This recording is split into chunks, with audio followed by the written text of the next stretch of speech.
Voilà, j'espère que vous m'entendez. On va essayer maintenant de faire une petite balade le long de la Nationale 1. Alors, je me suis appuyé sur différents textes, justement pour illustrer un peu mon propos. On va faire du tourisme. Alors, pour vous situer rapidement la Nationale 1, vous voyez, on part d'Alger et on descend droit vers le sud. C'est cette ligne rouge que vous avez indiquée sur la carte, que je vous ai matérialisée sur un petit panneau ici. On descend du nord au sud, hein, et au fur et à mesure, vous avez l'échelle kilométrique. On va partir de Blida, qui est le kilomètre 50 pour nous, et puis on avancera doucement. Alors, au fur et à mesure de cet exposé, vous verrez quelques petits tableaux qui illustrent mon propos. Là, par exemple, vous avez une palmeraie à Biskra. C'est vers là qu'on va doucement, et on va suivre cette route. Alors, cette route nationale 1, c'était effectivement du temps de la SAT, un des axes privilégiés pour aller à Gao, ou Niamey. Donc, il y avait effectivement un peu de tourisme en Algérie grâce au fameux bus qui faisait la voie de Niamey, mais c'était réservé à quelques-uns. Peu de gens ont fait de tourisme à cette époque, mais nous on va le faire, et je vous propose, sur un texte au départ de M. Bretsch, qui est un professeur au collège de Blida, on va partir donc de Blida, hein, à 11 km à l'ouest de Blida. Le massif du Tel, hein, a été coupé par un torrent, le torrent de la Chifa.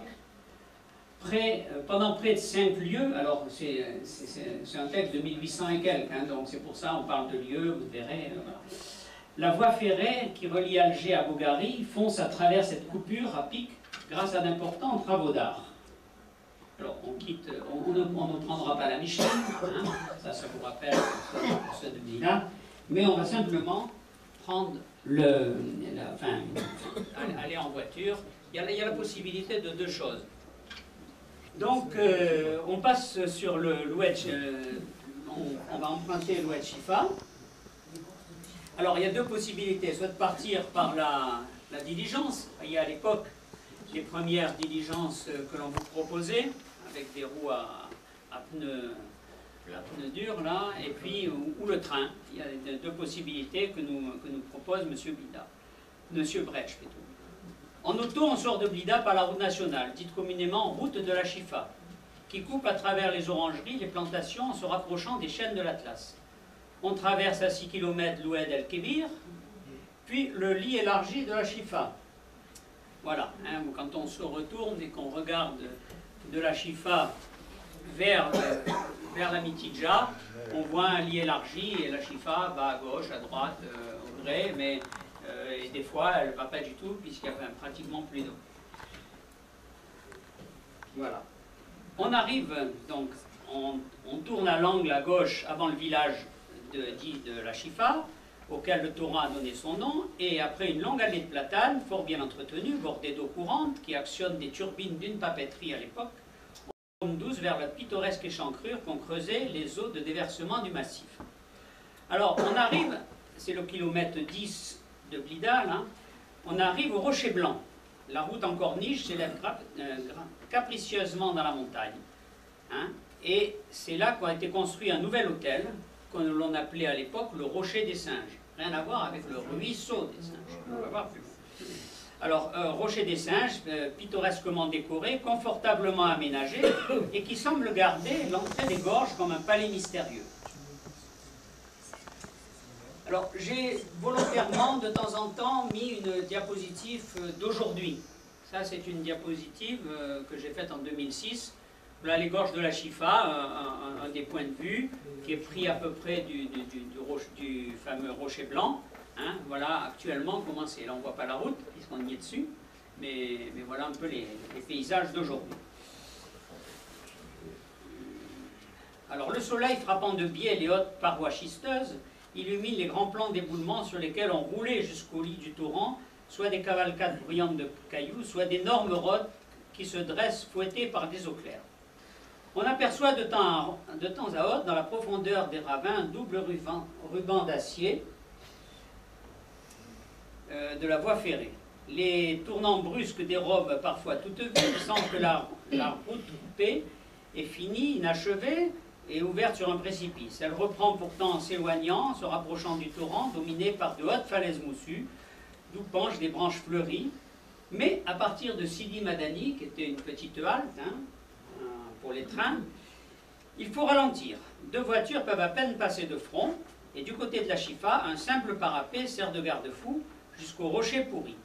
Alors là, ici, vous avez une vue actuelle, avec l'ancienne voie ferrée, puisqu'il reste encore le pont, la route, et puis les fameuses tours qu'avait construites l'armée française pour protéger les convois qui montaient ou descendaient dans les gorges pendant les périodes de non-couvre-feu. Et ces tours ont été conservées par l'Algérie actuellement. Ils en ont gardé 2 qui servent de musée, entre guillemets. Alors, on arrive ensuite vers à proximité du ruisseau des Singes, et juste à l'entrée de ce fameux ruisseau des Singes, se trouve une grotte ornée de stalactites, dite grotte des lions. Alors, il n'y a pas plus de lions que du temps de Tartarin, mais il a tué le dernier. Mais il reste une grotte curieuse à visiter, et au fond d'une combe, et on peut voir ici, justement, sur cette photo, une vieille carte postale, ces fameuses têtes qui étaient ici, là, voilà, qui semblaient des têtes de lion. C'est pour ça que cette grotte, bon, n'est pas extraordinaire, mais elle a le mérite d'exister et d'attirer les touristes. Donc au fond d'une combe, comme on dit dans les Alpes, se dresse l'hôtel du ruisseau des Singes, sous l'enjambée d'un petit pont, où roule en effet un ruisselet tapageur. Et sur les bords de ce ruisseau, une tribu de singes descendus des hauteurs boisées vient sans trop de méfiance quémander des cacahuètes ou des gâteaux que les voyageurs ne manquent pas de leur apporter. Et j'espère que certains ont donné des cacahuètes à ces singes à l'époque. Alors, je ne résiste pas à l'idée de vous lire un petit texte de Jean-Claude Brialy, justement, qui, dans son livre sur son enfance à Blida, relève ceci. L'hiver, lorsque nous avions été sages, nos parents nous emmenaient au ruisseau des Singes, situé dans une petite vallée au milieu de la montagne. Des centaines de petits singes à demi sauvages vivaient là. Ils venaient à la rencontre des visiteurs, chercher à manger, ou jouer avec eux, couraient, sautaient dans tous les sens. L'endroit était pour nous un véritable paradis. Hélas, pour atteindre cet Éden, il fallait parcourir une quarantaine de kilomètres en voiture, ce qui représentait pour moi, Brialy était tout petit, enfin 8 ans à l'époque, un véritable enfer. Les chaos me levaient le cœur, et aussi, devant la vitre entrouverte, j'aspirais à plein poumon l'air tiède pour essayer vainement de ne pas être malade, mais à chaque arrêt, je rendais l'âme. Enfin, lorsque nous arrivions au ruisseau des Singes, c'était la libération, le bonheur. Souvent, je repense à la phrase que mon père me répétait. Quand tu seras grand, que tu auras fini tes études, tu feras ce que tu voudras, tu feras peut-être le singe. Je revois cet endroit paradisiaque. Alors, je ne sais pas si Brialy a une carrière comme ça, mais enfin, voilà ce qu'il pensait à l'époque et ce qu'il a écrit dans son petit livre de mémoire. Alors, ces singes sont assez nombreux à observer. Les mères portent leurs petits en sautoir, agrippés à leur ventre ou sur leur dos. Les mâles affirment de mystérieuses rivalités. Voilà, robustes, agiles, au poil brun, le museau légèrement proéminent, le nez aplati, dépourvu de queue. Ils remontent aussitôt dès que le soleil disparaît vers les hauteurs inaccessibles, principalement sur la voie de droite de la Chifa, à l'embouchure de l'Oued-Tasselet. Ils ont établi un siège de clan, loin des hommes, en pleine nature sauvage. Donc ça, ces 2 photos ont été prises en 2006. Vous voyez, on a protégé maintenant par des grillages les chutes de schiste, et donc ça permet aux singes de monter plus facilement. Alors après le ruisseau des Singes, la route continue à tourner, descend en corniche le long du fameux rocher pourri, dont le nom marque effectivement le manque de cohésion. Au printemps, des cascades blanches jaillissent des schistes fissurés. Pardon ? Ah.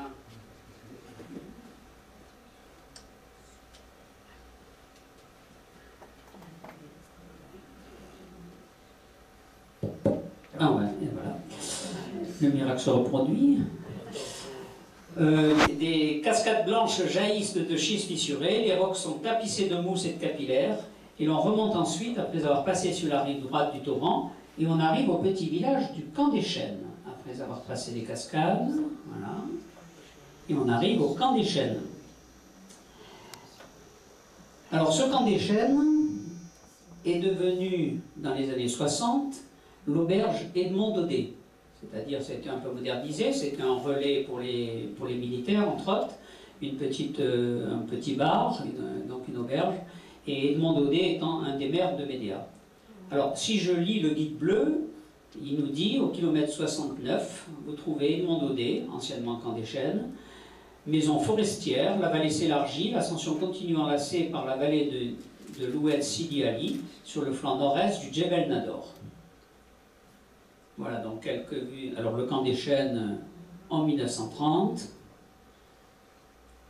Et on arrive à la Plâtrière.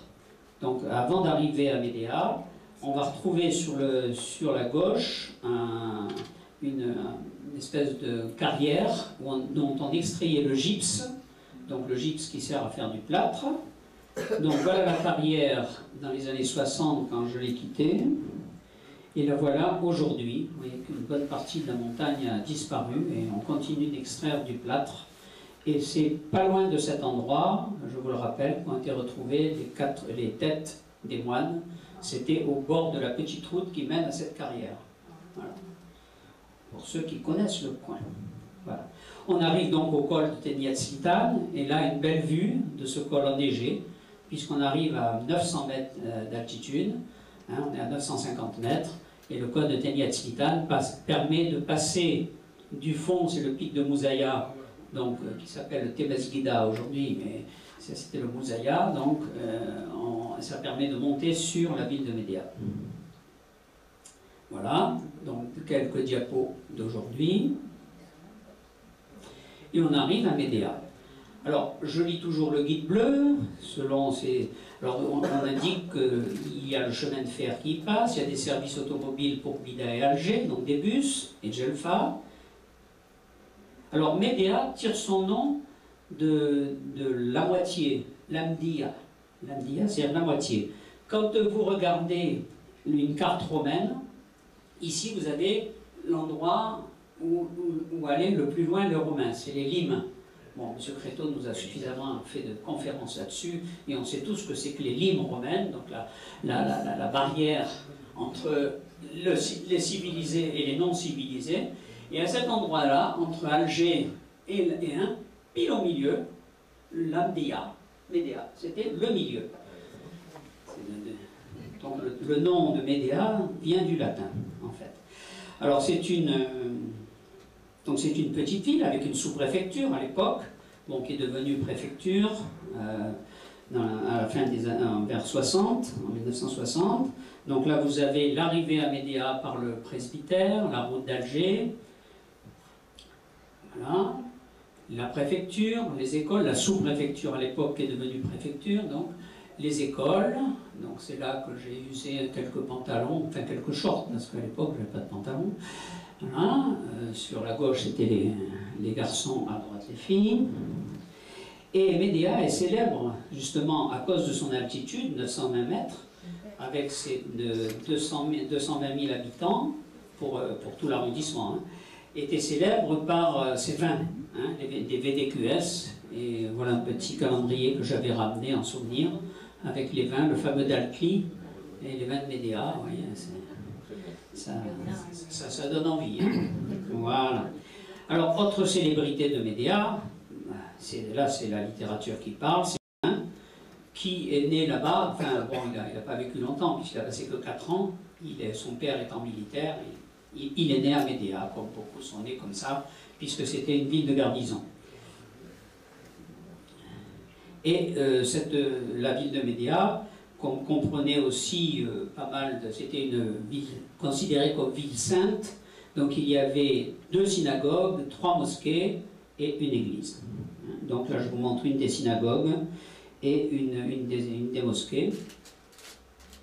Voilà. Et c'était donc un bastion militaire. C'est là que Clausel y installa un B une fois qu'il avait conquis problème de pile apparemment. Bon, on va reprendre.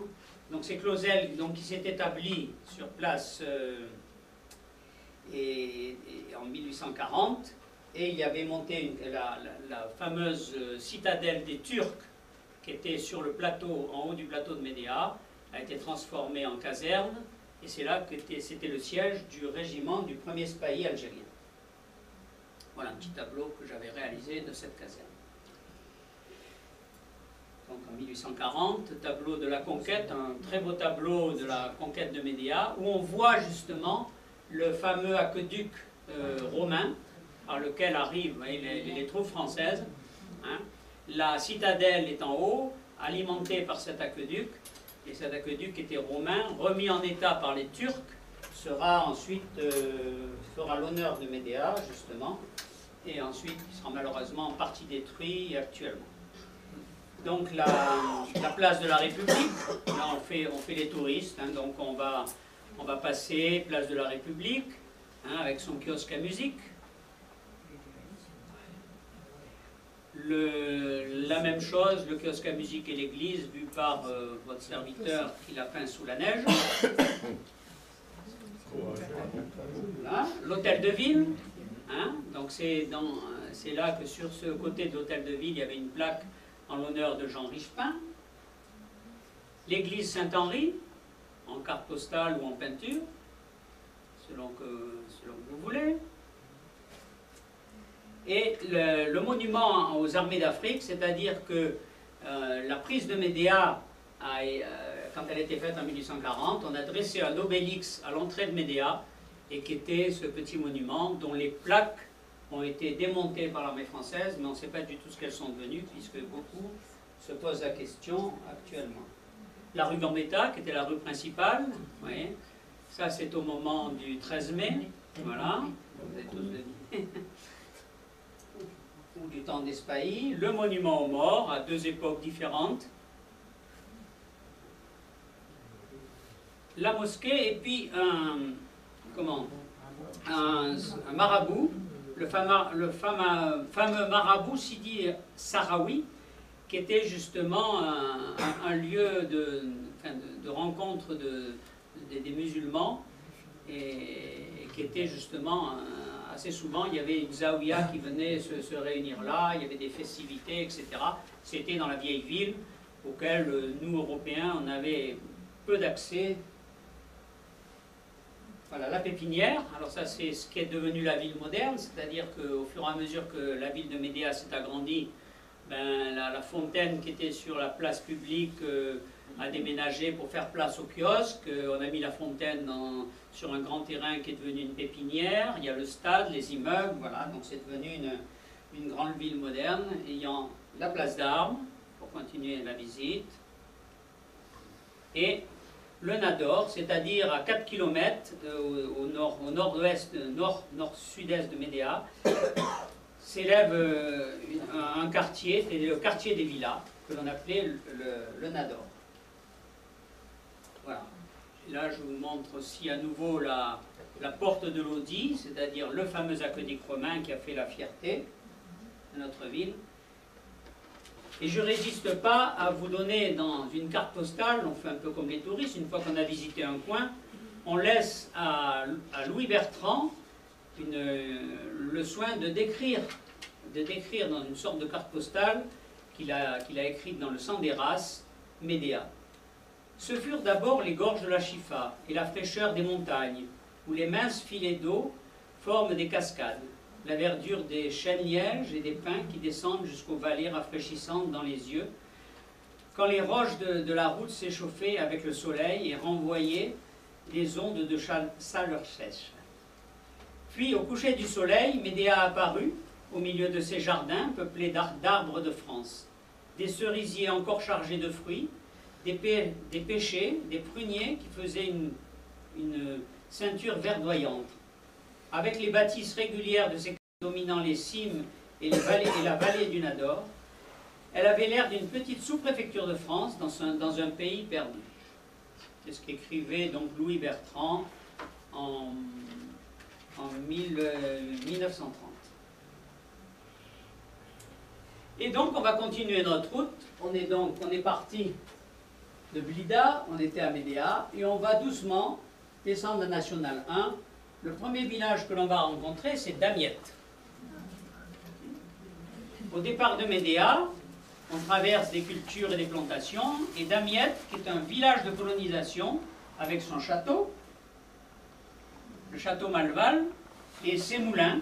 Donc, au passage, ce moulin qui est devenu une minoterie, était le moulin de mon grand-père. Voilà, c'est comme ça que je connais un peu l'histoire de Damiette. Et j'en ai profité aussi pour en faire une jolie peinture à partir de la carte postale que vous avez vue. Donc, une petite carte postale à nouveau de Damiette, vous voyez, avec son château à gauche, sa mairie en haut à droite, au milieu les écoles, en bas à gauche l'église et la boulangerie. Ouais, donc c'était un petit village. Et on se dirige à ce moment-là au kilomètre 99, donc on a fait 100 km depuis notre départ, et on est à Loverdo. Alors Loverdo qui s'appelait, jusqu'en 1920, il s'est appelé Hassan Ben Ali, ensuite Loverdo, à nouveau Hassan Ben Ali aujourd'hui, à 900 mètres d'altitude, c'était un des pays du vin rouge. Là, Loverdo fournissait tous les vins. La route monte toujours, s'élargit vers le sud et suit une ligne de crête en laissant l'oued d'Isère et les versants du Chélif. Au kilomètre 107, on aperçoit là Ben Chicao. Alors, comme nous dit le guide, à Ben Chicao, il y a une gare, naturellement, chemin de fer, et l'orphelinat agricole fondé par l'abbé Roudil. Voilà, de vieilles cartes postales, disons, de les enfants assistés de la Seine, vous voyez, la ferme école de Ben Chicao.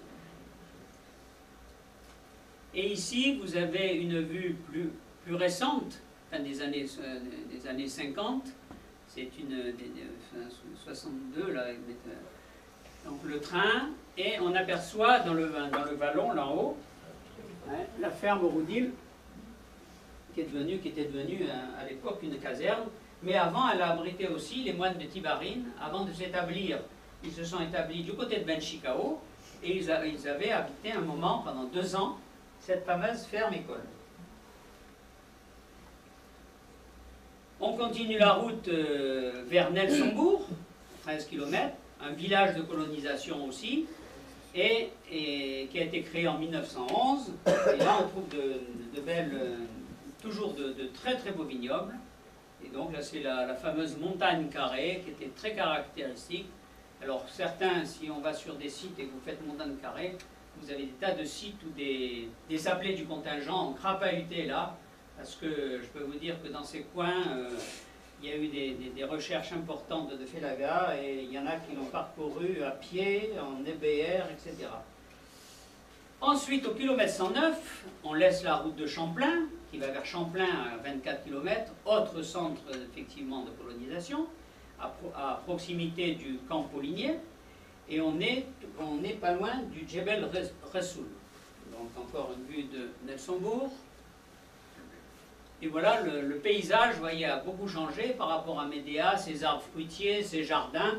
On se retrouve avec on attaque les hauts plateaux, on a passé la première chaîne de montagne, le premier col, et on attaque le plateau.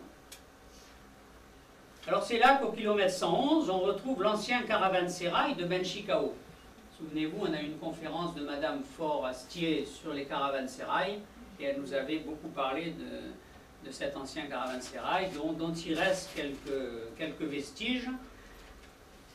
C'est le point culminant de la région, on est à 1319 mètres, et la vue est encore assez étendue, parce que de cet endroit, de Ben Chicao, on arrive encore à voir Médéa. Bon, pas sur cette vue, mais on passe le col de Ben Chicao, qui est à 1220 mètres, le point culminant pour la route et le train, puisque les montagnes culminent à 1300 à côté, et on arrive à Berwagia. On est au kilomètre 123 de notre périple, ouais, on est là. On a passé le verre d'eau, Champlain, voilà, et on arrive à un gros centre, Berwaguia. Alors nous dit le guide bleu, vous avez des hôtels naturellement, le passager, la première chose qu'il fait, il recherche ce qu'il y a, donc il y a l'hôtel de France, l'hôtel de la Gare, c'est un chef-lieu de canton, et une commune mixte à 924 mètres d'altitude. C'est un centre agricole florissant, aux alentours de vignobles étendus, et on a le marché le mercredi. Alors voilà la ville telle qu'elle était en 62, la Poste. Et vous voyez, la ville était un centre très animé. Et là, vous avez la mairie. Alors, caractéristique aussi de cette mairie, c'est l'escalier. Pourquoi cet escalier? Puisque c'est un de mes grands-oncles qui était architecte à Médéa et qui avait fait le plan de la ville de Damiette. Quand il a fait le plan de la mairie, ils avaient simplement oublié l'escalier. Alors, c'est pas grave, c'était l'armée, donc ils se sont pas formalisés, ils ont fait l'escalier extérieur. Ça a permis d'abriter des toilettes sous l'escalier et d'avoir, pour accéder à la salle des mariages, vous voyez un peu ce qu'il fallait faire. Voilà, et vous aviez l'escalier de l'autre côté. Voilà, c'est une anomalie de Berwaguia, mais il fallait la noter avec l'église au fond. Voilà. Alors le marché jadis, toujours quand on remonte un peu dans l'histoire, on peut voir les djellabas, les vélos, etc. Et puis le marché, comme on l'a laissé, ça c'est une photo d'amis, comme on l'a laissé en 62. Bon, je ne sais pas l'état aujourd'hui. Voilà. Et puis il y avait le fameux pénitencier de Berwaguia, qui a été une maison centrale et qui a été construit sur l'emplacement d'une ville romaine. Chaque fois qu'ils ont voulu agrandir le pénitencier et faire des travaux, ils ont trouvé plein de vestiges. Je peux vous dire que là, ça a abondé beaucoup. Voilà, donc c'était la ville romaine de Tana Ramusa. Et donc voilà, le pénitencier à deux époques différentes, en 1920 et 1960. Donc la tour n'avait pas changé. Et puis une particularité aussi de Berwaguia, c'était ses eaux thermales. Il y avait des eaux chaudes, où les gens du coin s'approvisionnaient. On avait prévu, il avait été construit une espèce de petit hôtel, un endroit pour prendre les eaux, comme on disait. Et sur la diapositive en bas à droite, vous voyez ce que c'est devenu. Voilà. Alors, je ne résiste pas à nouveau à vous envoyer une petite carte postale de Berwaguia. Elle a été écrite par M. Zeiss dans son voyage en 1887. Berwaguia est un beau village, bien bâti, très animé. La culture de la vigne y est à l'honneur. Le pénitencier agricole, qui possède déjà 160 hectares, avec 1200 détenus, c'était en 1887, que l'on moralise par le travail des champs. Ce domaine s'arrondira encore et le chemin de fer, dont la construction commencera l'an prochain, lui permettra d'écouler ses produits sans le gréver de ruineux frais de transport. Les eaux thermales sulfureuses de Berwaguia, fort appréciées des indigènes, seront pour cette intéressante localité une source de richesse quand le magnifique établissement de bains que l'on y édifie en ce moment sera achevé. Bon, vous voyez, je vous ai montré déjà de ce qu'il en est advenu. Voilà, on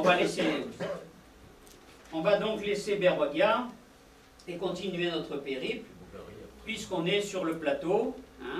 La Nationale 1 paraît s'écarte du chemin de fer à ce moment-là, à Aïn Malouf. Il y a une maison forestière, c'est un pays boisé par endroits. On a une très belle vue sur les Ouled Hunter qui dominent à l'ouest la vallée du Chélif. Et sur la droite, on aperçoit les vastes constructions militaires de Bogard. Là, je n'ai pas de... Voilà. À 14 km du col du Mont Gorneau, une région boisée, puis une descente rapide enlacée dite de l'escargot, que vous voyez là, sur laquelle font ensuite de longues déclivités plus modérées, amenant la route au niveau du Chélif, c'est-à-dire à 25 km, et on arrive au camp des Zouaves, qui a été fondé en 1854, lors de la construction de la route. On est alors au kilomètre 130, et on atteint le petit village de Brazza. qui s'appelle aujourd'hui Zouberia. Ensuite, le petit village d'Arthur. Et à nouveau, on est au kilomètre 150. Donc, on a passé Brazza, Arthur, et on arrive à Moudjeber, ici. Vous voyez, on se rapproche de la vallée du Chélif, là. Donc, on est à Moudjeber, qui est une ancienne smala de Spahi. C'est pour ça que vous avez des Spahi à l'honneur, y compris en peinture. Voilà les paysages de Moudjeber, qui est devenue ensuite une bergerie d'État. Voilà, une vieille carte postale de cette bergerie nationale. On a une maison blanche et un pont sur l'oued à la Coude. Et justement, puisqu'on n'est pas loin du Chélif, et on arrive au kilomètre 166 à Bogari. Alors Bogari, naturellement, il y a la gare, hôtel. Alors, il y a l'hôtel à Bogari, si vous voulez vous y arrêter, vous avez l'hôtel Atlantide, l'hôtel moderne. C'est un chef-lieu de canton, une commune mixte à 623 mètres d'altitude. Vous voyez, on était monté à plus de 1900, on est redescendu, on est à 623 mètres. Sur la rive droite du Chélif, le Chélif est franchi par un très beau pont, voilà, le pont sur le Chélif. C'est un centre commercial important, Bogari, où les tribus pastorales, qui élèvent des chèvres, moutons, chameaux, bœufs, ânes, dans une vaste région, viennent commercer le marché et le lundi. Comme ça, vous avez tous les renseignements si vous voulez y retourner. Voilà. Y compris, vous voyez, le poste. Et voilà le marché. On pourrait mettre Saint-Cernin à droite et voilà, sans commentaire. Le marché aussi, un autre coin de la place de Bogari. Et Bogari vu d'Adon, avec toujours au centre son kiosque, sa mairie, son église et au fond l'obélix. Très belle vue, fait par Jean-Sol. Alors, on arrive au Ksar, le gros village indigène qui est au-dessus de Bogari. Donc, et on a déjà un aspect par rapport au voyage, tout à l'heure, vous avez vu, c'était très vert et tout, et là on commence déjà à toucher le Sahara, on n'est pas loin, on commence à avoir des paysages assez rudes, enfin disons, et on n'est pas loin effectivement de cette tribu qui s'appelle les Ouled Naïm. Voilà. Et on arrive à Bogar, café-restaurant, heureusement pour les touristes, 906 mètres d'altitude, vous voyez, on remonte un peu. On domine tous les horizons. Il y a une vaste redoute, puisque c'était un lieu avec surtout un poste militaire, avec un système. Au départ, c'était un poste optique, et ensuite, ça a été remplacé par un grand centre de transmission. Bogar. Voilà, on peut visiter Bogar. Bon, c'est des petits villages, comme tout le long de la Nationale 1, les mêmes maisons de chaque côté de la route, il n'y avait pas grand-chose, une église et voilà, et Bogar, le fameux fort. Et Bogar sous la neige, puisqu'on est à 920 mètres et que chaque hiver, il y avait entre 50 et 1 mètre de neige. Alors, à nouveau, je laisse la parole à Louis Bertrand, qui, dans le sang des races, va nous parler de Bogar et de Bogari.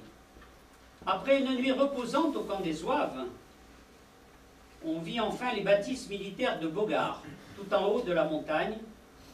Au-dessous, le rocher aride de Bogari s'ouvrait et une brèche farouche comme la vraie porte du sud. Par-delà le village européen, les murs blancs du Ksar laissés au front de la colline, et avec ses petites maisons et ses fenêtres mystérieuses, il avait l'air antique comme la terre elle-même.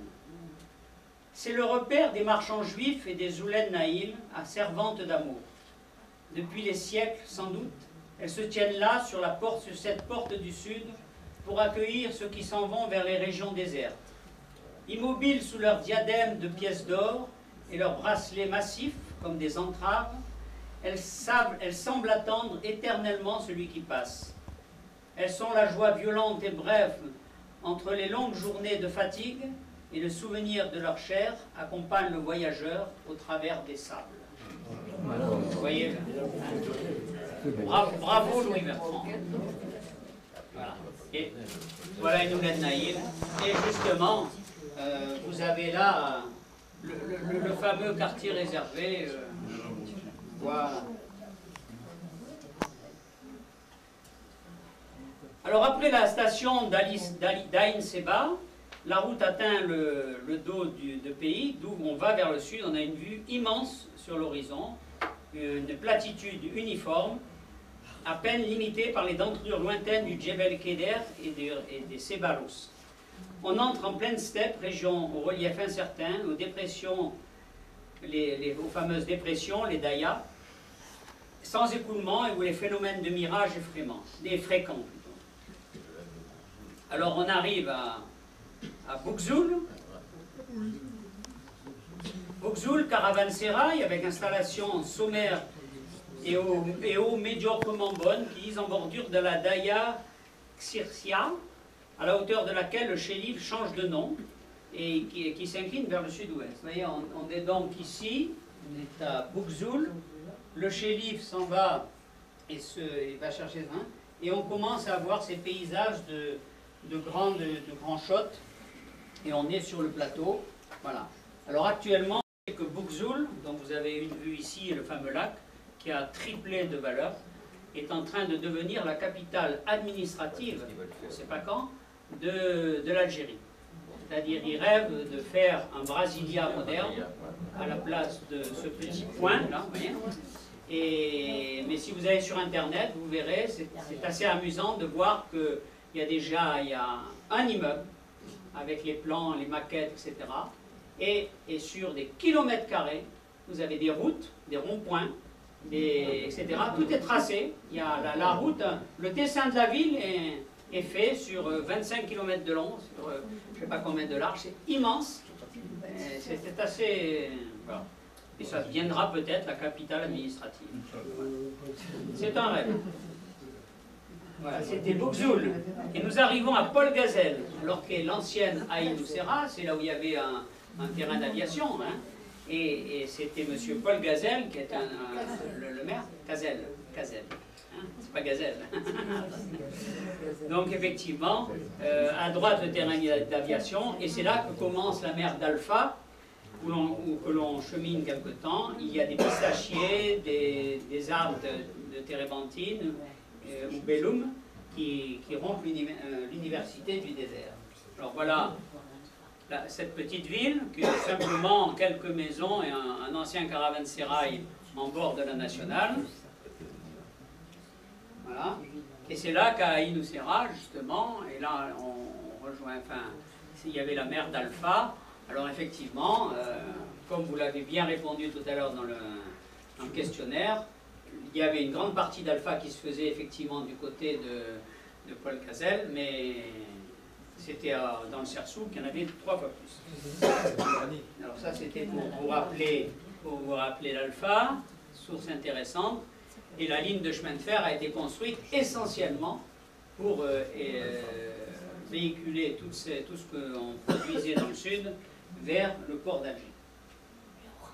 Donc on arrive ici à Gazet-Sel, la mare de l'Écuelle, avec son auberge et à 920 mètres, et le col sur le Djebel Keder. Donc on n'est pas loin, c'est ce qu'on appelle le fameux cordon dunaire, c'est-à-dire c'est à cet endroit-là, ici, on est en dessous de Paul Gazel, à Gazet-Tuel. Là on était plus vite parce qu'il n'y a pas grand-chose à voir, hein, c'est ici. On passe de l'Algérie au territoire du Sud et on passe sur ce qu'on appelle le cordon dunaire, c'est-à-dire c'est là qu'on voit les premiers sables, enfin. On est désormais dans les territoires. Alors on est au kilomètre 267, on a bien progressé, et après Assi Baba, où il y a des exploitations alphatières, comme on a vu, on va arriver au Rocher de Sel.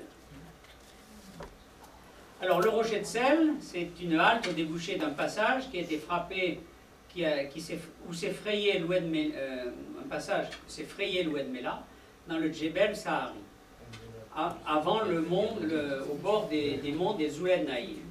Alors c'est un gîte salifère qui atteint 35 mètres de hauteur, le sel est gris et bleuâtre, avec des angles vifs par endroits, des milliers de pigeons et niches. Plusieurs sources salées émergent du rocher et vont se jeter dans l'Oued Mela. Elles font l'objet d'exploitations indigènes rudimentaires, c'est-à-dire beaucoup venaient chercher du sel et des chameaux, effectivement, de Gardaïa, etc., venaient exploiter un peu le sel de ce rocher. Le terrain devient un peu accidenté, des boisements de pins et de chênes kermès apparaissent au loin sur le flanc des montagnes.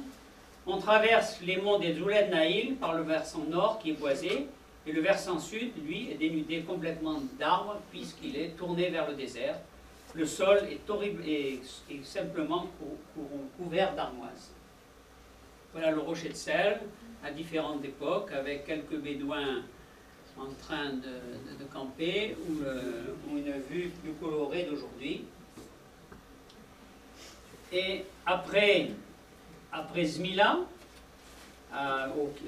qui est à 1000 mètres d'altitude, vous voyez, on est descendu à 820, on est remonté, là on remonte vers la dernière chaîne de montagne avant le désert. Sur la gauche de l'Oued, face à un mamelon qui porte un moulin, ouais, donc ça c'est le moulin militaire qui sont sur les dernières cimes avant Djelfa. S'étend d'une station préhistorique où les tombes sont pour la plupart des formes de dolmens. On arrive au kilomètre 320 et on est à Djelfa, terme de notre périple, jusqu'au bout du département du Titri. C'est aussi le terminus du train. Le chemin de fer qui a permis un grand développement de cet axe s'arrête là, faute de crédit, puisque dans les années, il a été très vite concurrencé par les camions, et donc le chemin de fer s'arrête là, et aujourd'hui, il s'arrête définitivement, puisque la plupart des rails ont été déboulonnés et sont ramenés sur la gare de Djelfa, on ne sait pas trop pourquoi, peut-être pour en faire une accumulation de ferraille. Ce centre eut pour origine un poste militaire, construit en 1852, au nœud des routes de Laguat, et d'Aflou et de Boussaada. Il est situé à 1153 mètres d'altitude. Le climat y est froid en hiver, chaud en été. Alors, à l'époque, il y avait un ouvroir de fibres, des tapis. La ville est entourée d'une enceinte fortifiée, découpée par de larges avenues à angle droit. Sur la place de l'église, il y a aussi le monument aux morts. Vous voyez l'église de Djelfa. Au-delà, après une montée qui se poursuit au kilomètre 339, c'est le col des Caravanes, ou Tenied El Moudjanina, Niba, mais on est à 1260 mètres, qui amorce une descente ensuite rapide vers l'Aïn El Ibel, les sources des chameaux, à 1040 mètres. Alors la Laguat, donc Djelfa, Laguat, la porte du Sahara, est à 100 km en passant par Met Lili.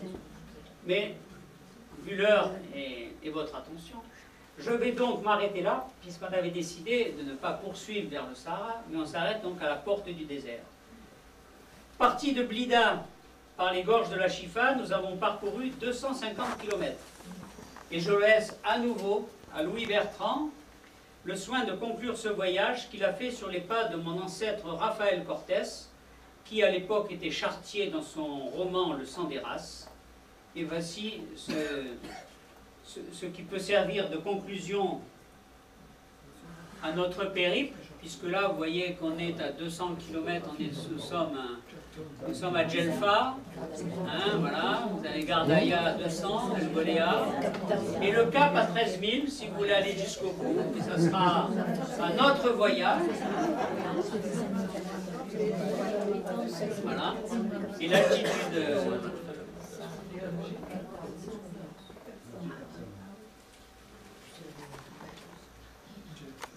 Donc on a parcouru tout ce périple. Voilà, ça c'est pour vous donner une envie d'aller plus loin. Ça ce sera une prochaine fois. Et voilà un peu le trajet que l'on a fait, que je vous ai expliqué, on a monté et descendu.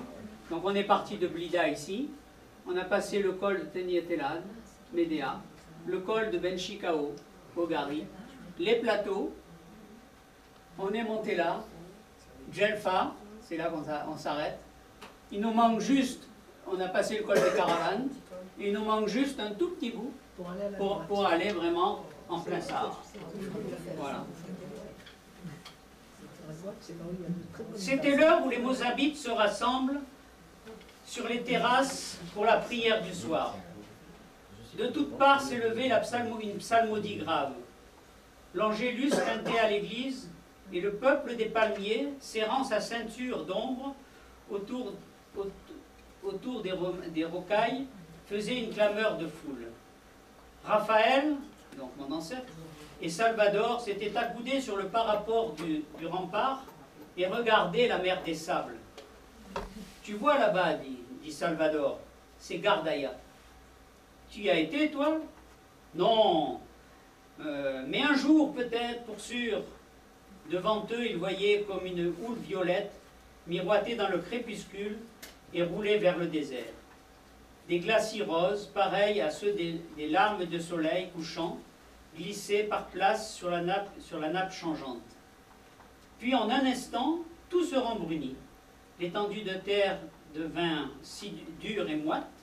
Une petite lumière intermittente s'alluma très loin. Les psalmodies avaient cessé. On n'entendait plus que l'aboiement des chiens et le craquement éternel des palmes. Voilà, j'espère vous avoir fait un peu rêver à travers ce voyage.